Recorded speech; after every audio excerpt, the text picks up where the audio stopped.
অপরাধী সাজা হোক, তাদের শাস্তি হোক। আর আমরা এখন তো বলতে পারি সিবিআই তুমি কেন দেরি করছো, ব্যবস্থা করো। সিবিআই তো কেন্দ্রীয় সংস্থা, এখন সিবিআই করুন, সিবিআই হাতে এই জায়গাটাতে ওরা বিভিন্ন প্রকারে বিভিন্নভাবে দেখতে হবে, করতে হবে, মানুষকে সাথে দিতে হবে।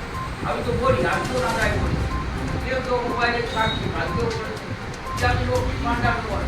আর আমি তাদের অনুরোধ করবো ওই মোবাইলে ছেড়ে দেওয়া যদি না।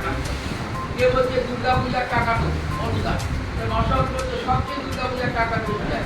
তাদের বলুন না, তোদের বাড়ি ঢুকে হোয়াটসঅ্যাপে মোবাইলে ছেড়ে দেওয়া নয়, ওরা গিয়ে থানায় করে দেয়, আমরা টাকা করতাম। বিজেপি তো পতাকা হাতে নিয়ে করতে পারে, আবার জাতীয় পতাকা হাতে নিয়ে যায়। কেন জাতীয় পতাকা অসম্মান করা? ভারত মায়ের নামে ধনী যাওয়ার মধ্যে কোনো আপত্তি, তার মানে এটাকে কেন্দ্র করে একটা অশান্তি বাতাবরণ তৈরি আমরা এটাকে বরদাস্ত করব।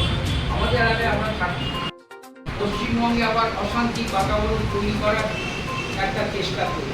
আজকেও নবান্ন অভিযানের নামে একটা অরাজকতার সৃষ্টির চেষ্টা করেছে পশ্চিমবঙ্গ সরকারের পুরো নিয়ন্ত্রণ করেছে, যেটা তা ওরা করেছে। ওরা তো চেয়েছিল যে একটা বলবে রাজগুলোকে সামনে থেকে রাজনীতি করবো, আর মমতা বন্দ্যোপাধ্যায় ক্ষমতা আসার পর মন টাকার রাজনীতি অনেকটা বন্ধ করে, ওটাই প্রায় সম্ভব।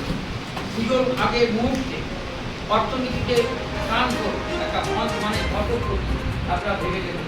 তাই সভাপতি আমরা অনুরোধ করবো, এখানকার ব্যবসায়ী আপনারাও অনুরোধ করবেন, সমস্ত দোকান যাতে খোলা থাকে, এই এলাকাতে শান্তিপূর্ণ বজায় যাতে থাকে। মুখ্যমন্ত্রী আবেদন করেছে, আমাকে নির্দেশ পাঠিয়েছে অরূপ বিশ্বাস, আমিও সাধারণত কালনায় খবর দিয়েছি, পৌরসভাকে বলেছি, কালনায় আইন কৃষিকে বলেছি, বাস যাতে অব্যাহত থাকবে।